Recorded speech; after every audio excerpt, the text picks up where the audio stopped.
Welcome, good morning all of you. आज हम आपके लिए लेकर आए हैं क्लास 10 हिंदी मीडियम से subject SST geography part. SST में हमारा जो पार्ट चल रहा है ज्योग्राफी पार्ट भूगोल, CBSE NCERT base, chapter number 6 विनिर्माण उद्योग, भाग नंबर 12। विनिर्माण उद्योग पर हम 11 वीडियोस पढ़ चुके हैं। इसके 11 जो पार्ट्स हैं हम पढ़ चुके हैं। आज हम पढ़ेंगे पार्ट नंबर 12। आज का जो हमारा प्रकरण है, जो टॉपिक है हमारा, वह है औद्योगिक प्रदूषण तथा पर्यावरण निम्नीकरण। आज का जो हमारा टॉपिक है, जो प्रकरण है, जो बिंदु है जिस पे हम चर्चा करेंगे, जिस पे आज हम अध्ययन करेंगे, वह है औद्योगिक प्रदूषण तथा पर्यावरण निम्नीकरण कि उद्योगों के द्वारा कौन कौन से प्रदूषण हो रहे हैं, जिसके कारण हमारा जो पर्यावरण है, जो हमारा इन्वायरमेंट है, उसके अंदर निम्नीकरण हो रहा है, यानी उसका डिग्रेडेशन हो रहा है। तो कौन कौन से पर्यावरण प्रदूषण को फैलाने वाले जो कारक है, उनके बारे में आज अध्ययन करेंगे। इससे पहले हम औद्योगिक प्रदूषण के बारे में ये भी देखते हैं कि औद्योगिक जो विकास है भारतीय अर्थव्यवस्था के लिए एक महत्वपूर्ण भूमिका अदा करता है। अर्थात हम ये कह सकते हैं उद्योगों का भारतीय अर्थव्यवस्था में विशेष योगदान है, जिसके कारण न केवल हमारी भारतीय अर्थव्यवस्था को मजबूत करता है, बल्कि विभिन्न लोगों को रोजगार प्रदान भी करता है। कौन? उद्योग। तो इसलिए उद्योगों को भारत की जो अर्थव्यवस्था है, ये भारतीय अर्थव्यवस्था में विशेष योगदान है।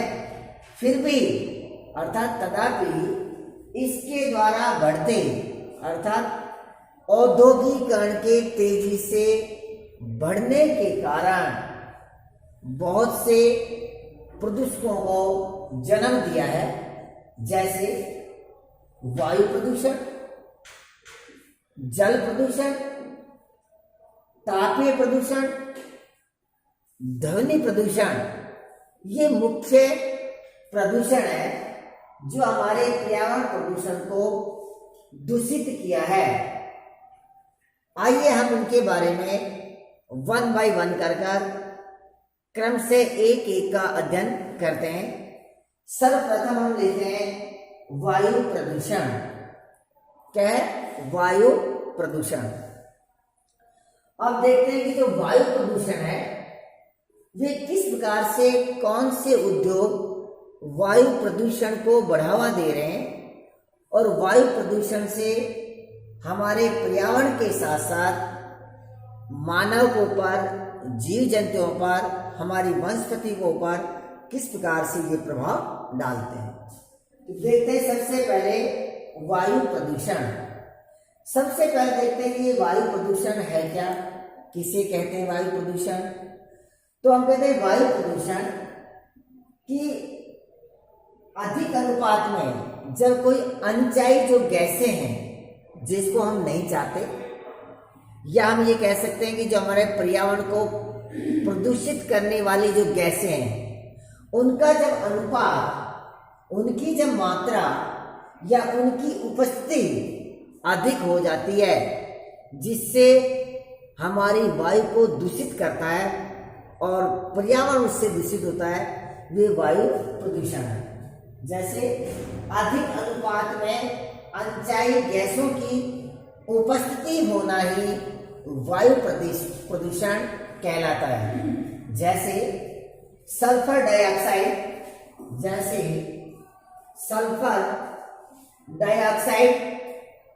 कार्बन मोनोऑक्साइड मुख्यतः जो हमारे यातायात के जो साधन है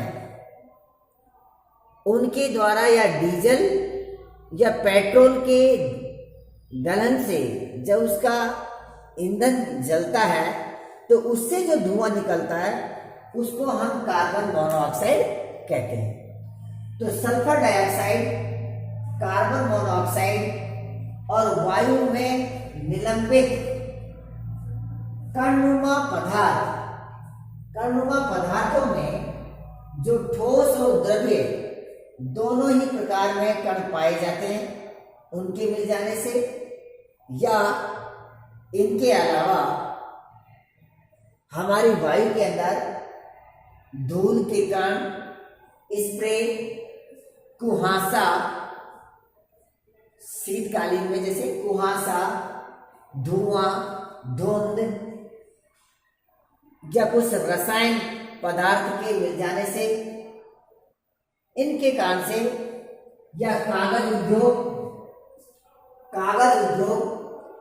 ईंट भट्टा उद्योग जो हमारी ब्रिक्स हैं, ईंट भट्टा उद्योग से जो निकलने वाली जो गैसें हैं, तेल शोधनशालाएं, प्रगलन उद्योग, प्रगलन मीन्स गलाना, जैसे आपने इस वीडियो से पहले पढ़ा था, लोहा इस्पात उद्योग या एल्यूमिनियम प्रगलन उद्योग, प्रगलन मतलब होता है गलाना, जीवाश्म ईंधन दहन, ये सभी जो कारक हैं, ये सभी कारक वायु प्रदूषण को बढ़ावा देते हैं।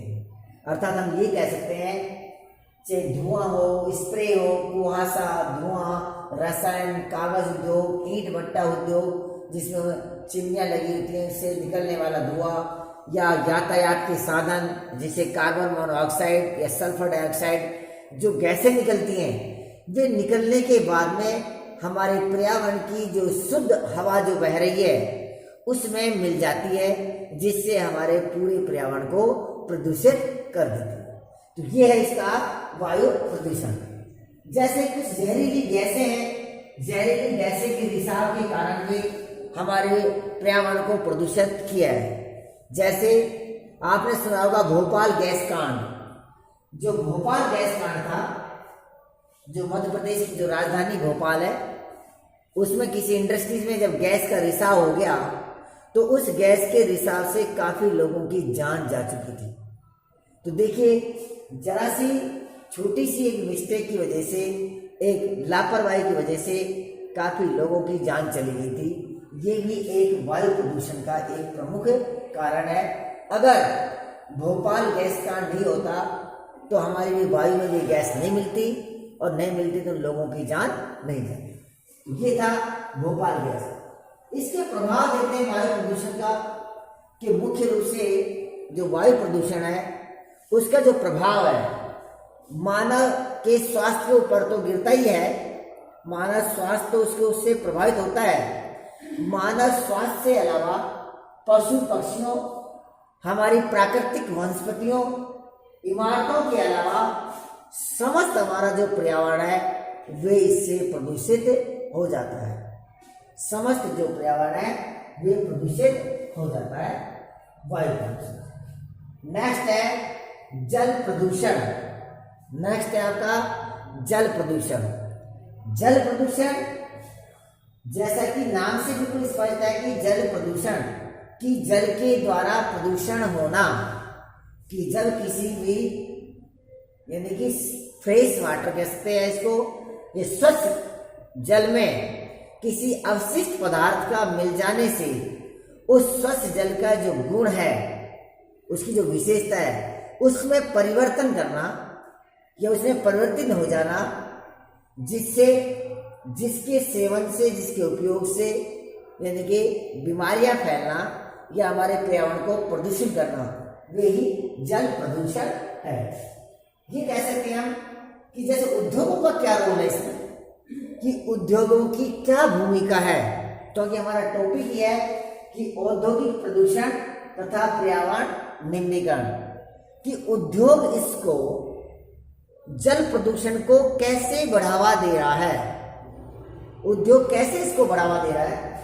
तो देखते हैं कि जो उद्योग है जल प्रदूषण को बढ़ावा दे रहा है, कि जैसे उद्योगों द्वारा कार्बनिक और अकार्बनिक अवशिष्ट पदार्थों को अपनी फैक्ट्री या कारखाने से निकालना, और जिससे बहता हुआ जल नदी हो सकता है या कोई रुका हुआ जल जैसे कोई तालाब, कोई झील में भी हो सकता है, उसमें यानी उसको गिरा दिया जाता है, तो उस पानी की जो पानी की जो क्वालिटी है या गुण है उस पानी को अशुद्ध कर देता है। तो उद्योगों के द्वारा कार्बनिक अकार्बनिक अवशिष्ट पदार्थों से नदी में या तालाब में या किसी झरने में या किसी भी पानी के स्रोत में जब छोड़ा जाता है तो उससे जल प्रदूषण फैलता है। अगर जल प्रदूषण के प्रमुख कारक देखते हैं या कारण देखते हैं कि जल प्रदूषण कैसे बढ़ा उद्योगों के द्वारा, तो जैसे मोस्टली सभी उद्योगों में जल का प्रयोग किया जाता है, सभी उद्योगों को जल का प्रयोग किया जाता है, बिना जल के किसी भी उद्योग की हम कल्पना नहीं कर सकते। जैसे उदाहरण के तौर पर कागज लुगदी उद्योग, जो कागज है पेपर उद्योग, कागज या लुगदी उद्योग, जब कागज या पेपर तैयार होता है उससे पहले लुगदी उसकी बनाई जाती है, तो उसमें भी जल का प्रयोग किया जाता है, और उसमें भी अवशिष्ट पदार्थ यानी कि जो खराब जल है उसको बाहर निकाला जाता है। उद्योग से, रसायन उद्योग से विभिन्न प्रकार की जो केमिकल जो इंडस्ट्रीज है, जो रसायन उद्योग है, उस उद्योगों के द्वारा जो अवशिष्ट जल को बाहर निकाला जाता है, तो काफी केमिकल्स की मात्रा उसमें मिश्रण हुई होती है, मिली हुई होती है, जिससे हमारा शुद्ध जल को अशुद्ध कर देता है। वस्त्र उद्योग की काफी कई है, जैसे वस्त्र की रंगाई का कार्य हो सकता है, रंगाई का कार्य, छपाई का कार्य उसका, या अन्य किसी कार्य में, तो उसमें भी जैसे जल की मात्रा, विभिन्न प्रकार के रंगों का मिलना, क्योंकि जब किसी वस्त्र की रंगाई छपाई का कार्य किया जाता है तो विभिन्न प्रकार के रंगों का मिश्रण किया जाता है, तो उस पानी को भी फैक्ट्री से बाहर निकालना, जिससे किसी जल के क्षेत्र में मिल जाना। तो वस्त्र उद्योग, तेल शोधनशालाएं, क्योंकि हमारी भूमि से जो खनिज तेल निकालते हैं वे प्राथमिक क्रिया में जब निकालते हैं तो उस समय वे कच्चा होता है, कच्चा पदार्थ होता है, बाद में उसको रिफाइनरी तक अर्थात तेल शोधनशाला तक जाकर उसको तैयार किया जाता है, तब भी जल की मात्रा, जल की आवश्यकता होती है। तेल शोधनशालाएं, चमड़ा उद्योग जैसे चमड़े की रंगाई छपाई के लिए कानपुर के अंदर चमड़ा उद्योग एक फेमस उद्योग है। आप देख सकते हो कि कानपुर के अंदर कितना यानी कि चमड़ा उद्योग के कारण प्रदूषित जल का बह है।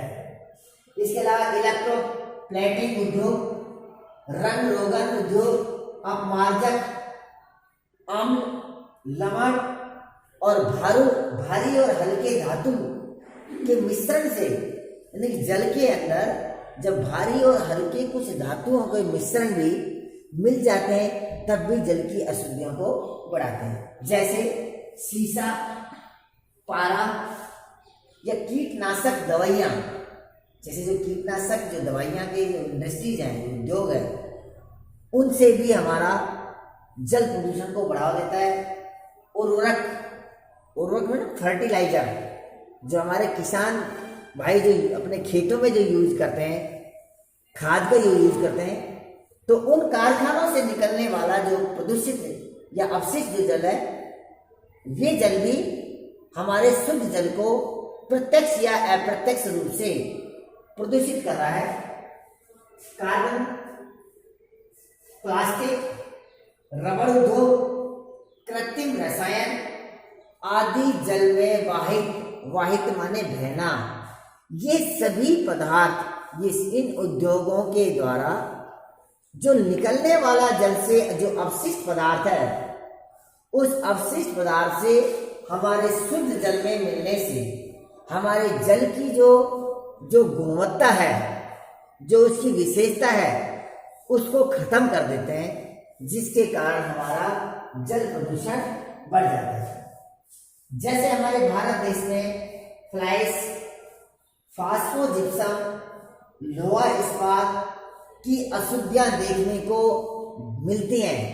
इनके कारण जल प्रदूषण को बढ़ावा मिलता है।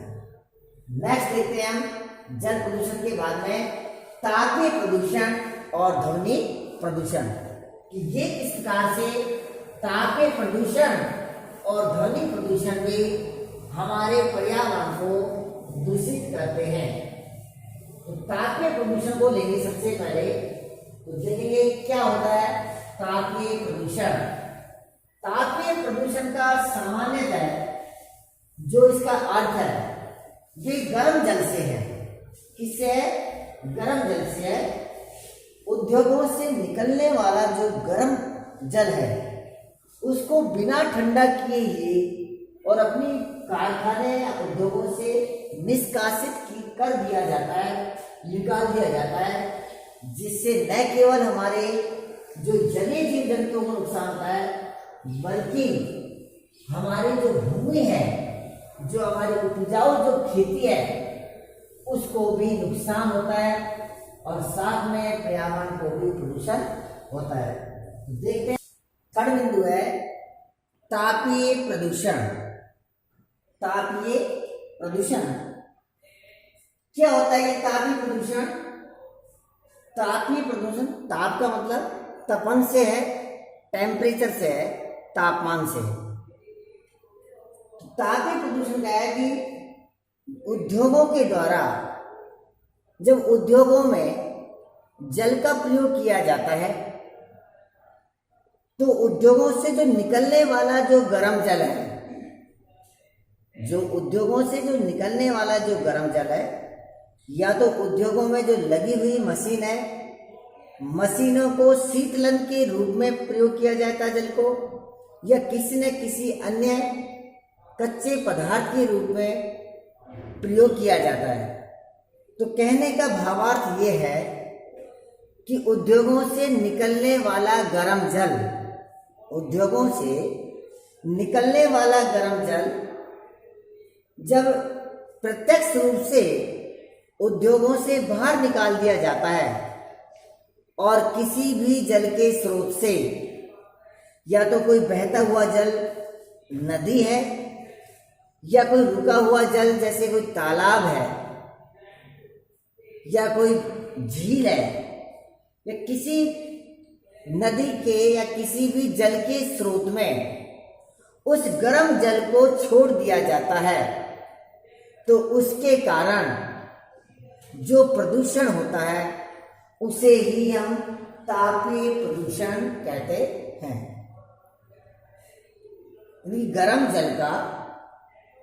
गर्म जल का उद्योगों के द्वारा सीधे यानी कि भूमि के ऊपर या किसी नदी के अंदर, तालाब में या झील के अंदर पानी को छोड़ देना, जिससे तापीय प्रदूषण कहते हैं, क्योंकि उसको बिना ठंडा किए ही उसको डायरेक्ट छोड़ दिया जाता है।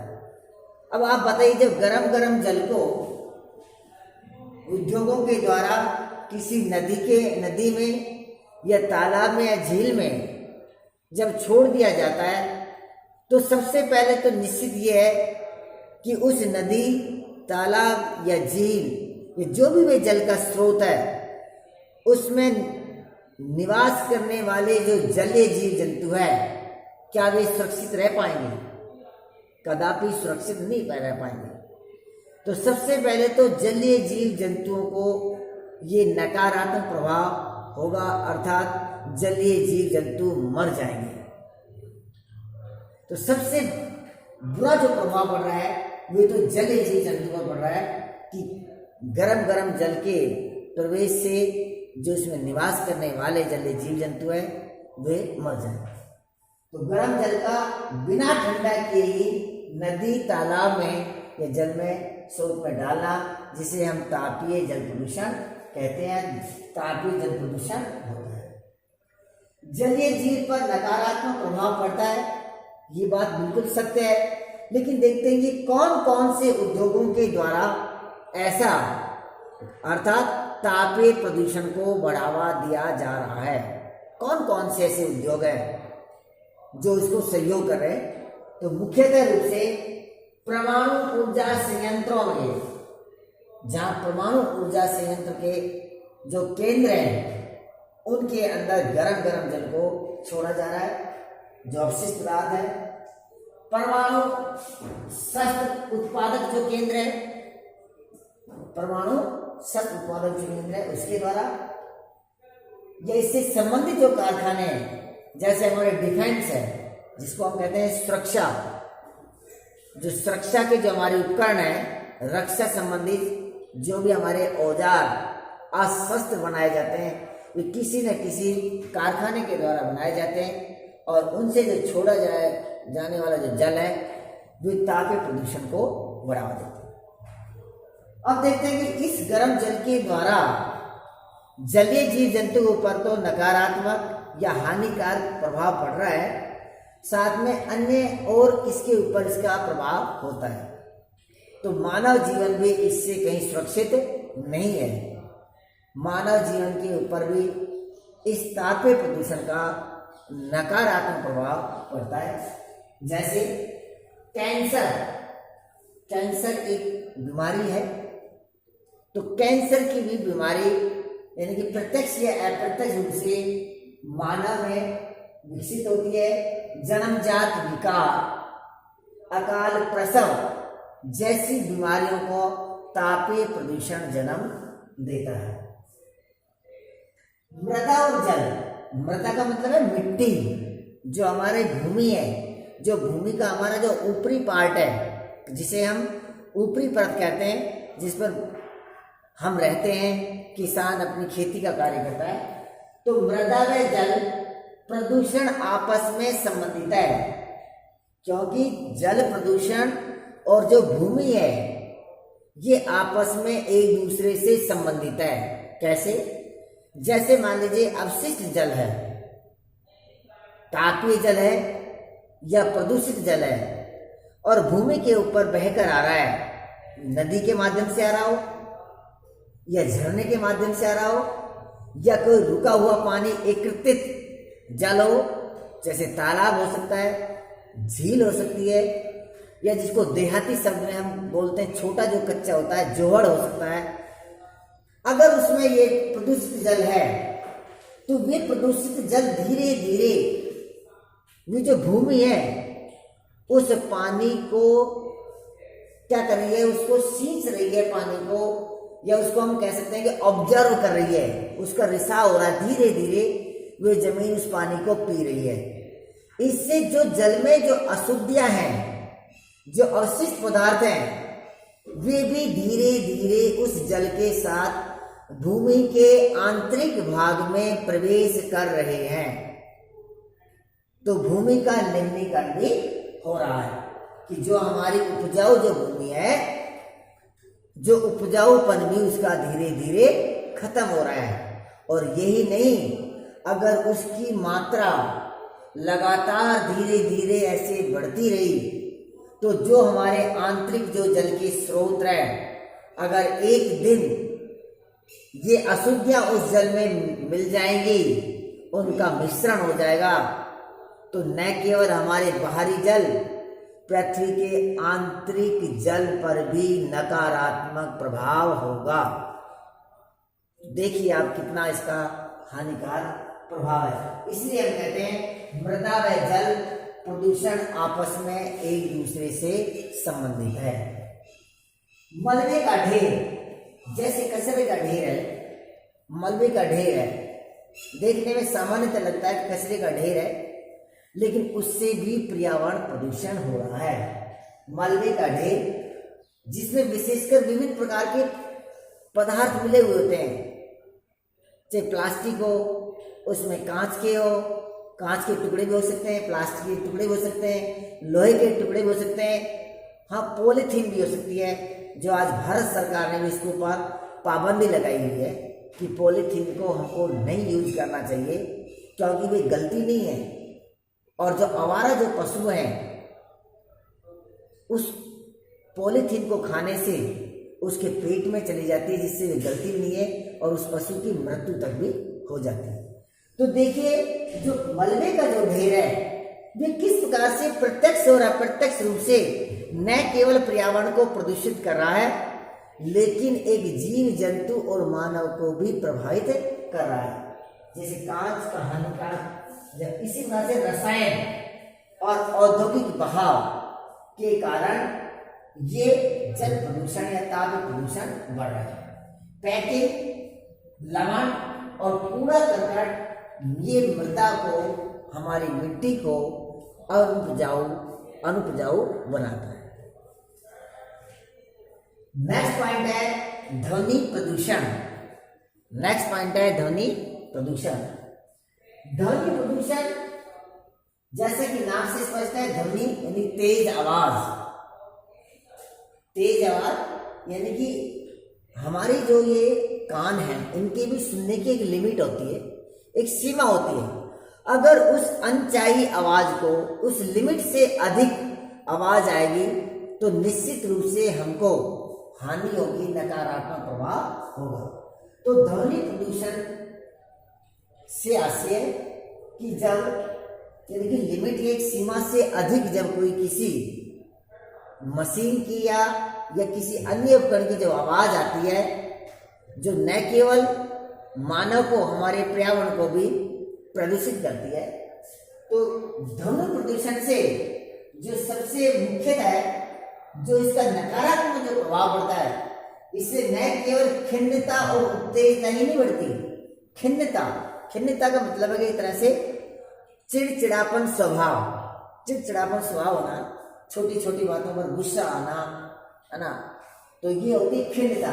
और उत्तेजना, किसी के प्रति तेजी से उसका लगाव, उत्तेजना ही नहीं, यही नहीं कि खिन्नता और उत्तेजना ही नहीं होती, इसके अलावा हमारी जो श्रवण शक्ति है, जो सुनने की जो क्षमता है, उसकी भी अक्षमता हो जाती है। जो हमारी हृदय गति है, हृदय गति के ऊपर भी नकारात्मक प्रभाव पड़ता है। और जो हमारा रक्तचाप है, रक्तचाप के ऊपर भी नकारात्मक प्रभाव ध्वनि प्रदूषण से होता है। इसके अलावा कायिक व्यवस्था भी इसको बढ़ावा देती है। ध्वनि प्रदूषण से अनचाही ध्वनि जो है, यानी जिस ध्वनि को हम नहीं चाहते, जो सीमा से अधिक ध्वनि है, वे क्या है, वे मानसिक जो चिंता है उसका एक स्रोत है, केंद्र बिंदु है, जो साइकोलॉजी से संबंधित है, मानसिक मस्तिष्क से संबंधित है, उससे चिंता का एक इसका स्रोत है। औद्योगिक तथा निर्माण कार्य, अब देखते हैं कि ऐसे हमारे भारत देश में कौन कौन से ऐसे उद्योग है जो इस प्रकार से ध्वनि प्रदूषण को बढ़ावा देते हैं। अगर हम उदाहरण के तौर पर देखते हैं तो हमारे भारत देश में ऐसे काफी कारखाने हैं जिनमें बहुत तेज आवाज आती है, जिससे ध्वनि प्रदूषण को बढ़ावा दिया जाता है। जैसे औद्योगिक कारखानों में ऐसे काफी उपकरण भी लगे हुए हैं, जैसे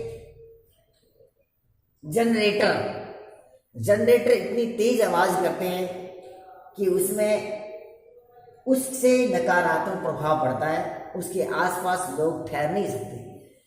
इसके अलावा जैसे लकड़ी चीरने के कारखाने हैं, जिसको हम आरा मशीन भी बोलते हैं, लकड़ी चीरने वाले कारखानों से तेजी से ध्वनि प्रदूषण होता है और साथ में उससे धूल मिट्टी भी उड़ती है, जो ध्वनि प्रदूषण के अलावा वायु प्रदूषण को भी बढ़ावा देती है। इसी प्रकार से गैस के यांत्रिक और विद्युत ड्रिल, बड़ी बड़ी जो ड्रिल है, जो बिजली से चलने वाली ड्रिल है, या जैसे कंस्ट्रक्शन कोई कार्य हो रहा है, निर्माण का कार्य हो रहा है, तो वहां पर भी तेजी से जो आवाज आती है वे सभी ध्वनि प्रदूषण को बढ़ावा देती है। तो ये था आज का हमारा टॉपिक, औद्योगिक प्रदूषण तथा पर्यावरण निम्नीकरण कि और ऐसे कौन कौन से उद्योग हैं जो हमारे पर्यावरण को निम्नीकरण कर रहे हैं या पर्यावरण को प्रदूषित कर रहे हैं, और जिसमें उद्योगों का क्या योगदान है, अर्थात उद्योग किस प्रकार से हमारे पर्यावरण को प्रदूषण या प्रदूषित कर रहे हैं, चाहे वे जल प्रदूषण हो, चाहे वे वायु प्रदूषण हो, ध्वनि प्रदूषण हो या तापीय प्रदूषण हो, या इनके अलावा अन्य कोई सामान्य प्रदूषण हो जो उद्योगों के द्वारा किए जा रहे हैं। तो ये था आज की वीडियो में कि औद्योगिक प्रदूषण और पर्यावरण निम्नीकरण। अगले वीडियो में हम पढ़ेंगे कि इन औद्योगिक प्रदूषण जो उद्योगों के द्वारा जो प्रदूषण हो रहा है और जो हमारे पर्यावरण पर निम्नीकरण हो रहा है, इसको हमें नियंत्रण कैसे करना चाहिए कि औद्योगिक प्रदूषण के द्वारा जो प्रदूषित जो हो रहा है, जैसे जल प्रदूषण है, वायु प्रदूषण है, तापीय प्रदूषण है, ध्वनि प्रदूषण है, इसके ऊपर हमें कैसे नियंत्रण करना चाहिए या इनको नियंत्रण करने वाले कौन कौन से कारक हैं, उसको हम अगली वीडियो में पढ़ेंगे। आज हमने केवल ये पढ़ा है कि औद्योगिक प्रदूषण के द्वारा कौन कौन से कारक है। आपको ये वीडियो कैसी लगी? अगर आपको ये वीडियो अच्छी लगी आप इसको लाइक करना, शेयर करना। हाँ, अगर आपको कोई भी इस वीडियो में कोई प्रॉब्लम हो, अगर कोई बिंदु आपकी समझ में नहीं आ रहा, तो आप कमेंट्स करना, शेयर करना, मैसेज शेयर करना, आप बताना कि सर ये समझ नहीं आ रहा। हम आपकी हर समस्या का समाधान करने के लिए तैयार है। और ये भी ध्यान रखना कि प्राकृतिक आपदा का समय है और अपने आप को सुरक्षित रखते हुए, सोशल डिस्टेंस बनाए रखते हुए, और अपने दोस्तों को भी ये बताना कि सोशल डिस्टेंस बनाए रखना है और अच्छे से अध्ययन भी करना है। साथ में एनडी गंगा स्कूल सतीश कुमार के चैनल को सब्सक्राइब करना। Okay, thank you.